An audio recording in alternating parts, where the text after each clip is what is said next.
पश्यैतां पाण्डुपुत्राणामाचार्य महतीं चमूं व्यूढ़ा द्रुपदपुत्रेण तव शिष्येण धीमता। दुर्योधन ने कहा, पूज्य आचार्य, पांडुपुत्रों की विशाल सेना का अवलोकन करें, जिसे आपके द्वारा प्रशिक्षित बुद्धिमान शिष्य द्रुपद के पुत्र ने कुशलतापूर्वक युद्ध करने के लिए सुव्यवस्थित किया है। दुर्योधन एक कुशल कूटनीतिज्ञ के रूप में अपने सेनापति गुरु द्रोणाचार्य द्वारा अतीत में की गई भूल को इंगित करना चाहता था। द्रोणाचार्य का राजा द्रुपद के साथ किसी विषय पर राजनैतिक विवाद था।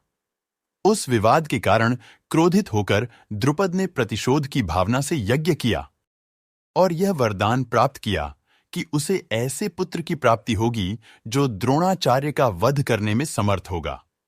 इस वरदान के फलस्वरूप उसका धृष्टद्युम्न के नाम से पुत्र हुआ।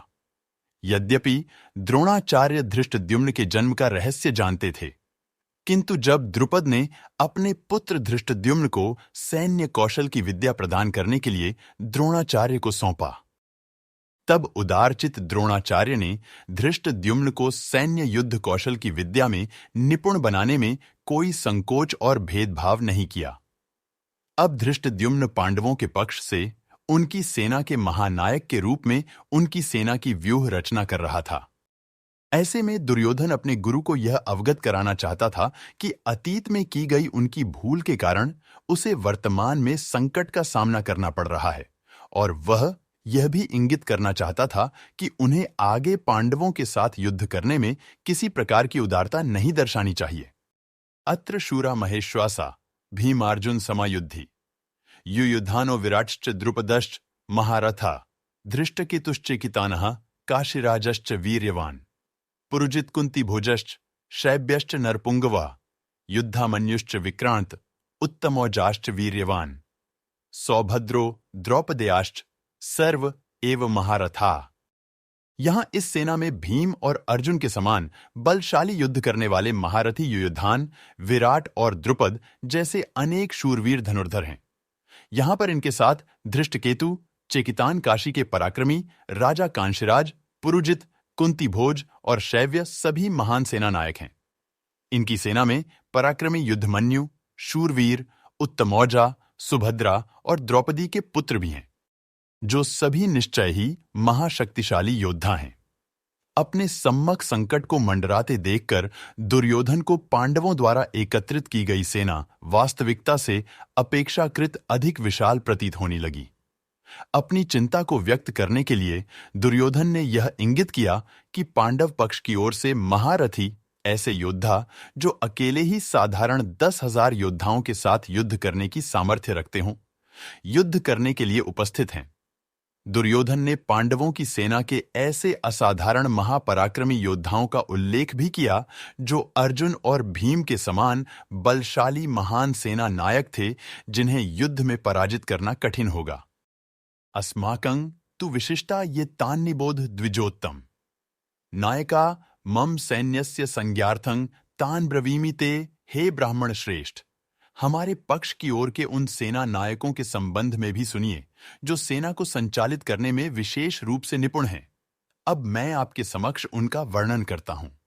यहां कौरव सेना के प्रधान सेनापति द्रोणाचार्य को दुर्योधन ने द्विजोत्तम, द्विजन्मा में श्रेष्ठ या ब्राह्मण, ब्राह्मणों में सर्वश्रेष्ठ कहकर संबोधित किया। उसने जानबूझकर अपने गुरु को इस प्रकार संबोधित किया। द्रोणाचार्य वृत्ति से योद्धा नहीं थे, वह सैन्य शिक्षा के आचार्य थे। एक कपटी नायक के रूप में दुर्योधन अपने मन में अपने गुरु की निष्ठा पर निर्लज्जतापूर्वक संदेह कर रहा था। दुर्योधन के शब्दों में छिपा अर्थ यह था कि यदि द्रोणाचार्य पराक्रम से युद्ध नहीं लड़ते तो उन्हें मात्र एक ब्राह्मण ही माना जाएगा, जिसकी रुचि दुर्योधन के राज्य में केवल उत्तम जीविका अर्जित करने और सुख सुविधाएं भोगने की होगी। ऐसा कहकर अब दुर्योधन अपना और अपने गुरु के मनोबल को बढ़ाना चाहता था, और इसलिए वह अपनी सेना के महासेना नायकों की गणना करने लगा। भवान भीष्मश्च कर्णश्च कृपश्च समितिंजय अश्वत्थामा विकर्णश्च सौमदत्तिस्तथैव च। इस सेना में सदा विजयी रहने वाले आपके समान भीष्म, कर्ण, कृपाचार्य, अश्वत्थामा, विकर्ण तथा सोमदत्त का पुत्र भूरिश्रवा आदि महापराक्रमी योद्धा हैं जो युद्ध में सदा विजेता रहे हैं। अन्ये च बहवः शूरा मदर्थे त्यक्त जीविता, नाना शस्त्र प्रहरणा सर्वे युद्ध विशारदा। यहां हमारे पक्ष में अन्य अनेक महायोद्धा भी हैं जो मेरे लिए अपने जीवन का बलिदान करने के लिए तत्पर हैं।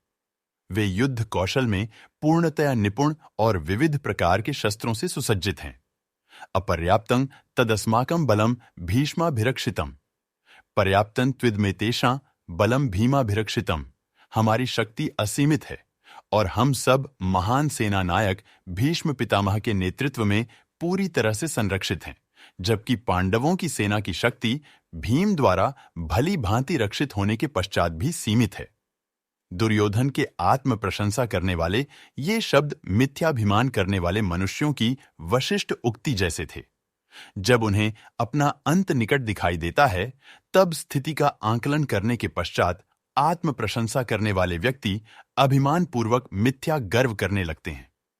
अपने भविष्य के प्रति अनर्थकारी व्यंगोक्ति दुर्योधन के कथन में तब अभिव्यक्त हुई जब उसने कहा कि भीष्म पितामह द्वारा संरक्षित उनकी शक्ति असीमित थी। भीष्म पितामह कौरव सेना के प्रधान सेनापति थे।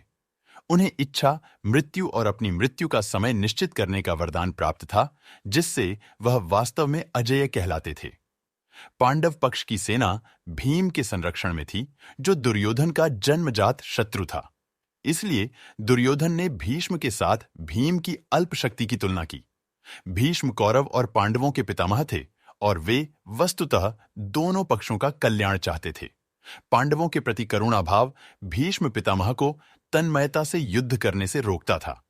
वे यह भी जानते थे कि इस धर्म युद्ध में भगवान श्री कृष्ण पांडवों की ओर से उपस्थित थे और संसार की कोई भी शक्ति अधर्म का पक्ष लेने वालों को विजय नहीं दिला सकती।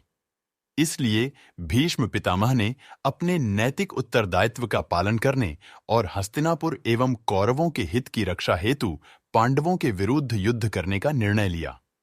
यह निर्णय भीष्म पितामह के व्यक्तित्व के विचित्र लक्षण को रेखांकित करता है।